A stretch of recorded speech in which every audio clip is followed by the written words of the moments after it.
Hello बच्चों आपका स्वागत है आपके अपने चैनल जिसका नाम है सार्थक कॉमर्स वाला पर। तो आज हम इस वीडियो के अंदर कवर करने वाले हैं अपना जितना भी हमारा कंट्रोलिंग चैप्टर बचा है एक्सेप्ट कंट्रोलिंग का प्रोसेस। तो हम कंट्रोलिंग के इम्पोर्टेंस, कंट्रोलिंग के लिमिटेशंस और साथ साथ रिलेशनशिप बिटवीन प्लानिंग और कंट्रोलिंग को इस वीडियो के अंदर कवर करने वाले हैं। जो भी बच्चे पहली बार इस वीडियो को देख रहे हैं तो हमारा चैनल है सार्थक कॉमर्स वाला, जिस पे हम क्लास 12 की बिज़नेस स्टडीज़ पूरी कवर करेंगे। और इससे पहले जितने भी चैप्टर्स और टॉपिक्स हैं उन सारे टॉपिक्स को आप गो थ्रू कर सकते हो। एक प्लेलिस्ट बनी हुई है क्लास 12 बिज़नेस स्टडीज़ के नाम से, वहाँ से। और अगर वीडियो बेनिफिशियल लगे तो चैनल को प्लीज़ सब्सक्राइब कर देना। तो हम शुरू करते हैं आज अपना पहला टॉपिक जिसका नाम है इम्पॉर्टेंस ऑफ कंट्रोलिंग, यानी कि कंट्रोलिंग के क्या क्या इंपॉर्टेंस होते हैं। तो सबसे पहला इंपॉर्टेंस है हेल्प इन अचीविंग ऑर्गेनाइजेशनल गोल। जैसा कि मैंने पिछली वीडियोस में भी आपको बताया था कि कंट्रोलिंग एक ऐसा फंक्शन होता है जिसके अंदर ऑर्गेनाइजेशन के एक्चुअल परफॉर्मेंस को कंपेयर किया जाता है ऑर्गेनाइजेशन की प्लान परफॉर्मेंस से। जो भी डेविएशन होता है, डेविएशन के रीज़न फाइंड आउट किए जाते हैं और फिर उन रीज़न्स के लिए करेक्टिव मेजर्स लिए जाते हैं, ताकि जब ऑर्गेनाइजेशन अगली बार अपने गोल को अचीव करें तो उनकी एक्चुअल परफॉर्मेंस प्लान परफॉर्मेंस से मैच कर जाए। तो कंट्रोलिंग फंक्शन में जो वो करेक्टिव मेजर्स लिए जाते हैं ना, वो ये चीज़ का सबूत देते हैं कि कंट्रोलिंग एक ऐसा फंक्शन है जो ऑर्गेनाइजेशन को उसके गोल को अचीव कराने में हेल्प करता है। साथ साथ कंट्रोलिंग फंक्शन इस चीज़ पे भी ध्यान रखता है कि एक ऑर्गेनाइजेशन जब अपना काम कर रही होती है तो बहुत स्ट्रिक्टली वो प्लान के अकॉर्डिंग ही चीज़ों को इम्प्लीमेंट करें, ताकि प्लान परफॉर्मेंस से मैच करें उनकी एक्चुअल परफॉर्मेंस। तो आप ये याद रखना कि कंट्रोलिंग एक ऐसा फंक्शन होता है जिसमें ना ही सिर्फ कंपैरिजन किया जाता है, लेकिन जो परफॉर्मेंस होती है, जो इम्प्लीमेंटेशन होता है वर्क का, उस पर एक कॉन्टीन्यूस मॉनिटरिंग भी रखी जाती है कि क्या प्लान परफॉर्मेंस के तहत ही हमारा एक्चुअल काम हो रहा है या नहीं। तो एक स्ट्रिक्ट कंट्रोल भी रखा जाता है कंट्रोलिंग फंक्शन के अंदर, जो कि हेल्प करता है एक ऑर्गेनाइजेशन को उसके गोल को अचीव कराने में। Second, judging accuracy of standards. Controlling function जो है वो हेल्प करता है स्टैंडर्ड्स की एक्यूरेसी को जज करने में। जैसा कि आपको पता है, जब भी हम कंट्रोलिंग फंक्शन परफॉर्म करते हैं तो हम प्लान परफॉर्मेंस से कंपेयर करते हैं एक्चुअल परफॉर्मेंस को। लेकिन मैंने आपको पिछली वीडियो के अंदर दो एस्पेक्ट्स कवर कराए थे, जिसमें पहला था स्ट्रैटेजिकल एस्पेक्ट। स्ट्रैटेजिकल एस्पेक्ट का मतलब होता है कि एक मैनेजर अपनी सारी स्ट्रैटेजीज़ को देखता है और ये चेक करता है क्या ये स्ट्रैटेजीज़ इफ़ेक्टिव थी या अनइफेक्टिव थी। कहीं इन स्ट्रैटेजीज़ के अनइफेक्टिव होने की वजह से ही तो डेविएशन नहीं आया एक्चुअल परफॉर्मेंस में। तो स्टैंडर्ड्स जो होते हैं, जो एक ऑर्गेनाइजेशन की स्ट्रैटेजीज़ और जो भी स्टैंडर्ड्स थे, उनकी एक्यूरेसी जज कर पाता है कंट्रोलिंग फंक्शन, क्योंकि कंट्रोलिंग फंक्शन के अंदर हम अपनी स्ट्रैटेजीज़ को चेक करते हैं कि वो कितनी इफ़ेक्टिव थी और कितनी अनइफेक्टिव थी। तो उससे हमें पता चल जाता है। तो जब हमारी एक्चुअल परफॉर्मेंस मैच करे या ना करें प्लान परफॉर्मेंस से, तो पता चल जाता है एक ऑर्गेनाइजेशन को कि हमारी जो स्ट्रैटेजीज़ थी और हमारे जो प्लान्स थे वो कितने एक्यूरेट रहे या कितने एक्यूरेट नहीं रहे। तो इसलिए कंट्रोलिंग फंक्शन हेल्प करता है एक्यूरेसी को स्टैंडर्ड्स की चेक करने में। थर्ड है making efficient use of resources. Controlling function help करता है एफिशिएंट यूज़ करने में रिसोर्सेज का। अब कैसे? बेसिकली कंट्रोलिंग एक ऐसा फंक्शन होता है जिसके मुताबिक ऑर्गेनाइजेशन इस चीज़ पे बहुत स्ट्रिक्टली वर्क करती है कि जो भी काम इम्प्लीमेंट हो रहा है ना ऑर्गेनाइजेशन के अंदर, वो प्लान के मुताबिक हो, प्लान से बिल्कुल भी ना भटके ऑर्गेनाइजेशन। जैसे ट्रैफिक लाइट कंट्रोल करती है ना सारे व्हीकल्स को रोड पर, वैसे ही कंट्रोलिंग फंक्शन एक ऑर्गेनाइजेशन को गाइड करता है और उसे सिग्नल देता है कि हमें अपने प्लान के अकॉर्डिंग काम करना है। और जब एक ऑर्गेनाइजेशन प्लान के अकॉर्डिंग काम करेगी तो ऑफकोर्स है प्लान बना हुआ है और pre determined course of action पहले से ही डिसाइड है। तो ऑफकोर्स है कि एक ऑर्गेनाइजेशन उस प्लान के हिसाब से ही काम करेगी, तो उन्होंने रिसोर्सेज भी तो उस प्लान के हिसाब से ही अरेंज किए होंगे ऑर्गेनाइजिंग फंक्शन के अंदर। तो ऑफकोर्स है कि जब अगर प्लान के मुताबिक काम होगा तो रिसोर्सेज का एफिशिएंट यूज़ भी हो पाएगा। तो इसीलिए कंट्रोलिंग फंक्शन हेल्प करता है एफिशिएंट यूज़ करवाने में रिसोर्सेज का। Fourth is improving employ motivation. अगर एक ऑर्गेनाइजेशन में एक अच्छा कंट्रोल सिस्टम है तो एम्प्लॉयज़ को मोटिवेट करने में भी कंट्रोलिंग फंक्शन हेल्प करेगा। अब ये कंट्रोल सिस्टम क्या होता है, मैं आपको थोड़ा ना इन डेप्थ बात बताता हूँ। क्या होता है कि कंट्रोलिंग फंक्शन को जब अच्छे से एक ऑर्गेनाइजेशन परफॉर्म करना चाहती होती है तो वो एक कंट्रोलिंग मैनेजर रखती है अपनी ऑर्गेनाइजेशन में, और ये कंट्रोलिंग मैनेजर पूरा कंट्रोलिंग फंक्शन परफॉर्म करता है वाइल वो ऑर्गेनाइजेशन की परफॉर्मेंस को मॉनिटर करना हो कि क्या काम प्लान के मुताबिक चल रहा है, वाइल वो कंपेयर करना हो एक्चुअल परफॉर्मेंस को प्लान परफॉर्मेंस से, वाइल ये देखना हो कि क्या जो एम्प्लॉयज़ हैं वो डिसिप्लिन और ऑर्डर के साथ काम कर रहे हैं या नहीं। तो ये पूरा एक कंट्रोल सिस्टम होता है, यानी कि जब कंट्रोलिंग फंक्शन को और अपनी एक्चुअल परफॉर्मेंस को प्लान्ड परफॉर्मेंस से मीट कराने के लिए ऑर्गेनाइजेशन एक कंट्रोलिंग मैनेजर को क्या करती है, हायर करती है। और वो कंट्रोलिंग मैनेजर जब पूरी तरीके से कंट्रोल कर रहा होता है एक ऑर्गेनाइजेशन को, तो एक सिस्टम क्रिएट होता है जिसे हम कहते हैं कंट्रोल सिस्टम। तो कंट्रोल सिस्टम उसे कहते हैं और कंट्रोलिंग मैनेजर वो होता है जो कंट्रोलिंग फंक्शन को परफॉर्म करता है। और अगर कंट्रोल सिस्टम इफ़ेक्टिव है तो यानी कि बहुत अच्छे से कंट्रोलिंग हो पा रही है ऑर्गेनाइजेशन में, और अगर अनइफेक्टिव है तो मतलब अच्छे से कंट्रोलिंग फंक्शन और कंट्रोलिंग नहीं हो पा रही है ऑर्गेनाइजेशन के अंदर। तो ये कुछ टर्म्स है जो मैं आपको पहले क्लियर करवाना चाहता हूँ, ताकि जब मैं बोलूँ तो आपको क्लियर हो कि कंट्रोल सिस्टम क्या है, कंट्रोलिंग मैनेजर कौन है। ठीक है, तो अब बात करते हैं इम्प्रूविंग एम्प्लॉय मोटिवेशन, यानी कि एम्प्लॉय को मोटिवेट करने में कैसे हेल्प करता है।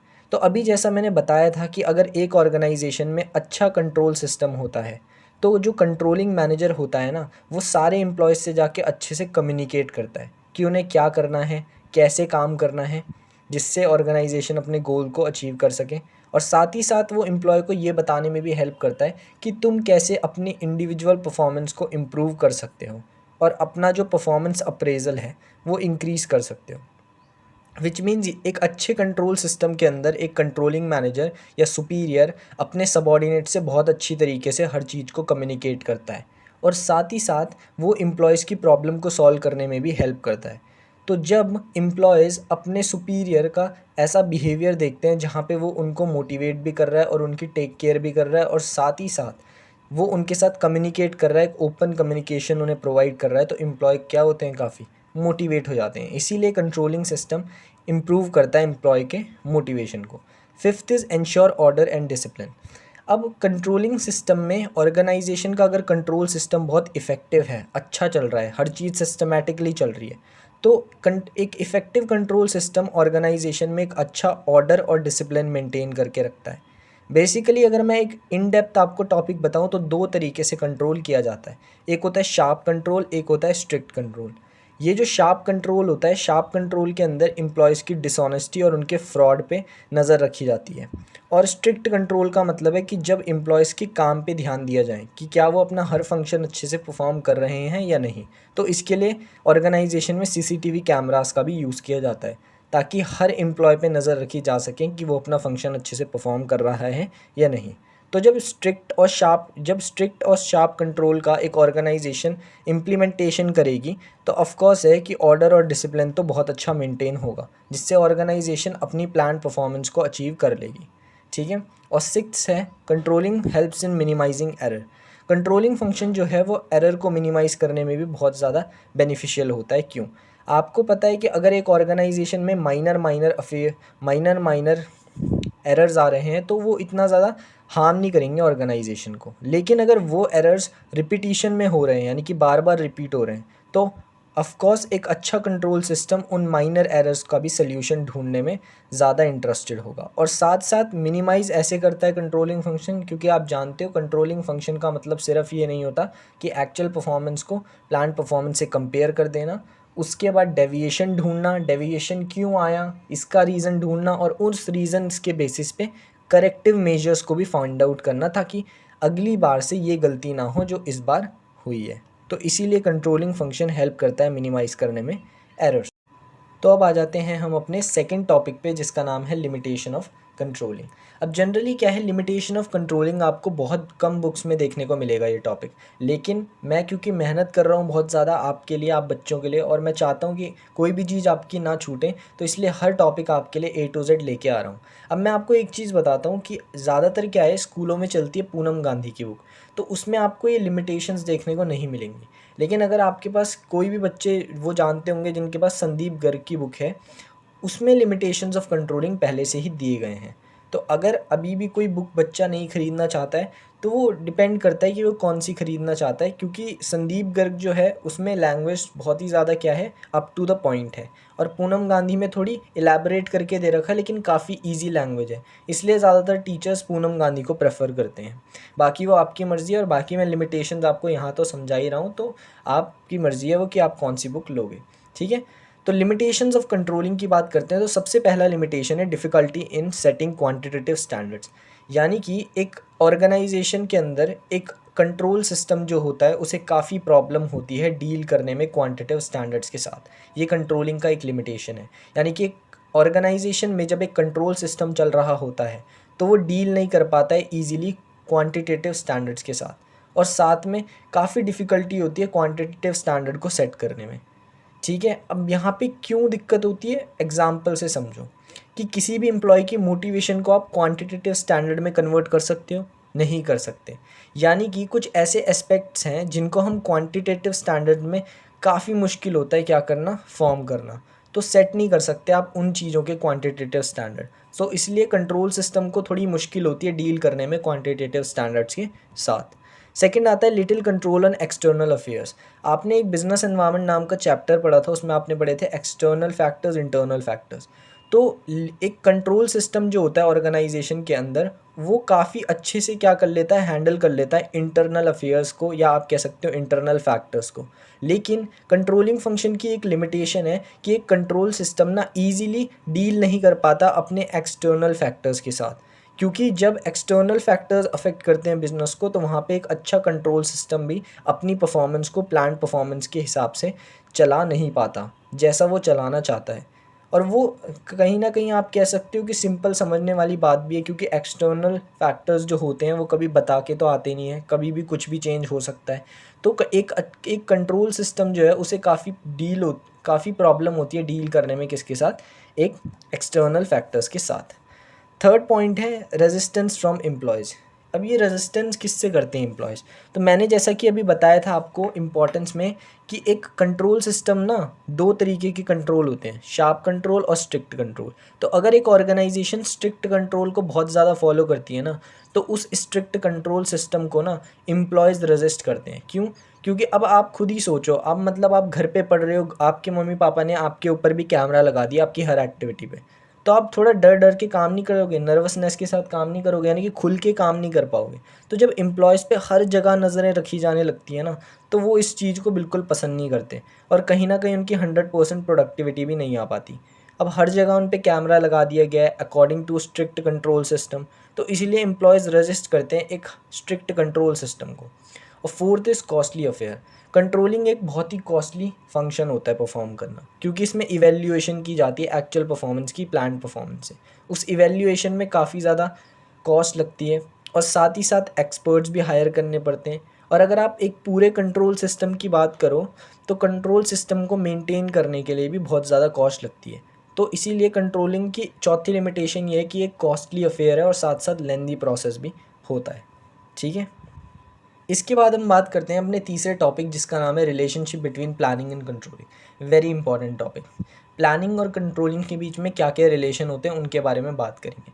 सबसे पहले मैं आपको एक बहुत इंपॉर्टेंट बात बता दूं कि प्लानिंग और कंट्रोलिंग को इनसेपरेबल ट्विन्स कहा जाता है मैनेजमेंट के। आ सकता है वन मार्कर में। जो प्लानिंग फंक्शन है और जो कंट्रोलिंग फंक्शन है ना, उन दोनों फंक्शनों को एक दूसरे का जुड़वा भाई कहा जाता है, जो एक दूसरे से अलग नहीं हो सकते हैं मैनेजमेंट के अंदर, और जो कि बहुत ही बेसिक है। आपको इन दोनों का बेसिक मतलब पता ही है कि प्लानिंग और कंट्रोलिंग का मतलब होता क्या है, तो आप समझ ही गए होंगे। क्योंकि कंट्रोलिंग जो फंक्शन है वो हम प्लानिंग के बिना परफॉर्म नहीं कर सकते, और जब हम प्लानिंग करते हैं तो हमें कंट्रोलिंग की हेल्प चाहिए होती है उसमें। तो इसीलिए ये दोनों एक दूसरे से बहुत ज़्यादा जुड़े हुए फंक्शन है, यानी कि ये दोनों एक दूसरे पे बहुत डिपेंड करते हैं।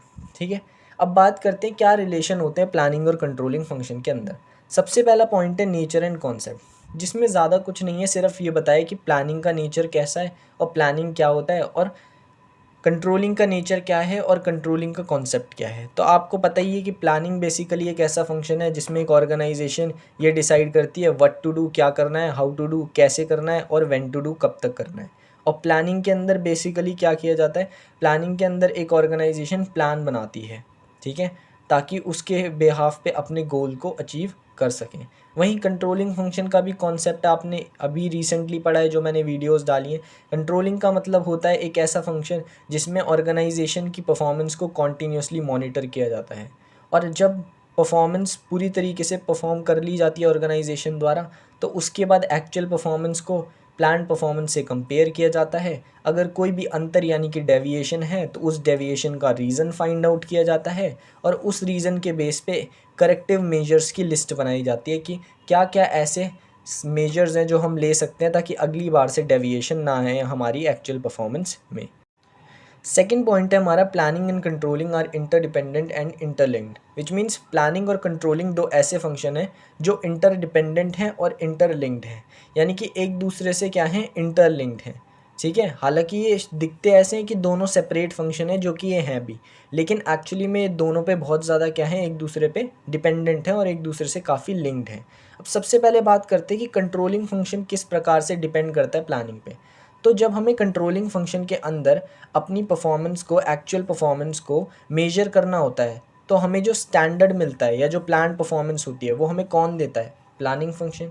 विच मीन्स कंट्रोलिंग फंक्शन परफॉर्म ही ना हो पाए अगर प्लानिंग फंक्शन ना हो, क्योंकि एक स्टैंडर्ड और एक बेस जो है अब हमारी एक्चुअल परफॉर्मेंस को मेजर करने का, वो कौन देता है, हमें प्लानिंग फंक्शन देता है। तो इसीलिए कंट्रोलिंग फंक्शन काफ़ी डिपेंड करता है प्लानिंग पे भी। अब प्लानिंग कैसे डिपेंड करती है कंट्रोलिंग पे, अब जब आप अगले साल की प्लानिंग करोगे तो कंट्रोलिंग फंक्शन जब पिछले साल के एक्चुअल परफॉर्मेंस में डेविएशन आए थे तो कुछ करेक्टिव मेजर्स लिए गए थे, तो उन करेक्टिव मेजर्स की हेल्प से ही क्या की जाती है, अगले साल प्लानिंग की जाती है। विच मीन्स कंट्रोलिंग फंक्शन भी हेल्प करता है प्लानिंग करने में, और कंट्रोलिंग करने में कौन हेल्प करता है, प्लानिंग फंक्शन। सो दोनों एक दूसरे पे क्या होते हैं, इंटरडिपेंडेंट होते हैं। Third is planning and controlling both are backward and forward looking. Planning and controlling दोनों ही बैकवर्ड लुकिंग और फॉरवर्ड लुकिंग होते हैं। कैसे, सबसे पहले बात करते हैं कंट्रोलिंग की। तो कंट्रोलिंग बैकवर्ड लुकिंग कैसे होता है, क्योंकि देखो अगर हमें कंट्रोलिंग फंक्शन को परफॉर्म करना है तो उसके लिए हमें अपनी प्लान परफॉर्मेंस पे जाना पड़ता है जो हमें प्लानिंग से मिलती है, क्योंकि कंट्रोलिंग में हम एक्चुअल परफॉर्मेंस को प्लान परफॉर्मेंस से कंपेयर करते हैं और प्लान परफॉर्मेंस तो हमने प्लानिंग के अंदर बनाई थी, तो इसलिए से वापस जाना पड़ता है कौन से फंक्शन में, प्लानिंग फंक्शन में। तो इस हिसाब से कंट्रोलिंग बैकवर्ड लुकिंग है। अब फॉरवर्ड लुकिंग कैसे है कंट्रोलिंग, क्योंकि देखो कंट्रोलिंग फंक्शन का मतलब सिर्फ कंपेयर करना थोड़ी ना एक्चुअल परफॉर्मेंस और प्लान परफॉर्मेंस को, उसके बाद डेविएशंस के बेसिस पे करेक्टिव मेजर्स लेना भी तो है ताकि अगले साल हमारा टारगेट अचीव हो। तो फॉरवर्ड लुकिंग इसलिए क्योंकि करेक्टिव मेजर्स लिए जाते हैं ताकि फ्यूचर प्लान्स में हेल्प हो सके। अब प्लानिंग कैसे बैकवर्ड लुकिंग और फॉरवर्ड लुकिंग है, तो सबसे पहला तो बेसिक फीचर कि प्लान जो है वो हमेशा फ्यूचर के लिए बनाए जाते हैं, यानी कि हमेशा फ्यूचर के लिए की जाती है प्लानिंग, कभी भी पास्ट के लिए तो की नहीं जाती, तो फॉरवर्ड लुकिंग है प्लानिंग। दूसरा, प्लानिंग जब भी हम करते हैं तो अपने पास्ट एक्सपीरियंसेस में जो मिस्टेक की है उसके बेस पे करते हैं, तो इसी वजह से प्लानिंग बैकवर्ड लुकिंग भी है। क्योंकि जब भी हम कोई प्लान बनाते हैं तो हमेशा ये ज़रूर सोचते हैं कि जो मिस्टेक उस टाइम हुई थी अब वो इस प्लानिंग के अंदर हम नहीं करेंगे, तो इसी वजह से प्लानिंग फॉरवर्ड लुकिंग तो है ही है, बैकवर्ड लुकिंग भी है। And fourth relation is planning is prescriptive where areas controlling is evaluative, यानी कि प्लानिंग जो है वो प्रेस्क्रिप्टिव होती है, प्लानिंग इज प्रेस्क्रिप्टिव, यानी कि प्लानिंग एक ऐसा फंक्शन है जो बहुत ही इंटेलेक्चुअल फंक्शन होता है, और ये ना ज़्यादातर प्रेस्क्रिप्टिव होता है क्योंकि प्लान जो है एक ऑर्गेनाइजेशन ऑन पेपर बनाती है। ठीक है, प्लानिंग फंक्शन के अंदर इम्प्लीमेंटेशन नहीं होता, ये याद रखना। तो प्लानिंग इसीलिए प्रेस्क्रिप्टिव है, लेकिन कंट्रोलिंग इवेल्युएटिव है, यानी कि कंट्रोलिंग में क्या होता है, एनालिसिस होता है बहुत ज़्यादा। जैसे कि आपने देखा एक्चुअल परफॉर्मेंस को स्टैंडर्ड परफॉर्मेंस या प्लान्ड परफॉर्मेंस से क्या किया जाता है, एनालाइज या कंपेयर किया जाता है, और उसके बेस पे जो भी डेविएशन आते हैं उन डेविएशंस को स्टडी करके कुछ करेक्टिव मेजर्स की भी लिस्ट बनाई जाती है। तो इसीलिए कंट्रोलिंग उतना ही इवेल्युएटिव है जितना प्लानिंग प्रेस्क्रिप्टिव है। ठीक है, तो यहाँ पे जनरली हमारे जो 3 टॉपिक थे वो क्लियर हो गए। अब आप बोलोगे प्रोसेस की क्यों नहीं बनाई वीडियो, इसी में क्यों नहीं करा, तो मेरा मोटिव है कि प्रोसेस की हम एक सेपरेट वीडियो बनाएंगे क्योंकि प्रोसेस बहुत ही इंपॉर्टेंट है समझना। ठीक है, तो होप करता हूँ मेरी वीडियो यार आपको पसंद आई होगी। अगर पसंद आती है थोड़ी सी भी तो प्लीज़ चैनल को सब्सक्राइब कर दो यार, अपने दोस्तों के साथ शेयर कर दो, क्योंकि देखो ये नोट्स जो हैं बहुत मेहनत लगती है बनाने में, और मैं ये नोट्स इसीलिए बनाता हूँ ताकि बच्चों को एक आइडिया हो जाए कि कैसे अपने एग्ज़ाम में उन्हें क्या लिखना है, आंसर्स लिखने हैं या कैसे वो रिप्रेजेंट कर सकते हैं। ठीक है, और काफ़ी अगर समझ में आता है यार तो प्लीज़ शेयर कर देना और साथ ही साथ चैनल को सब्सक्राइब कर देना। Okay bye.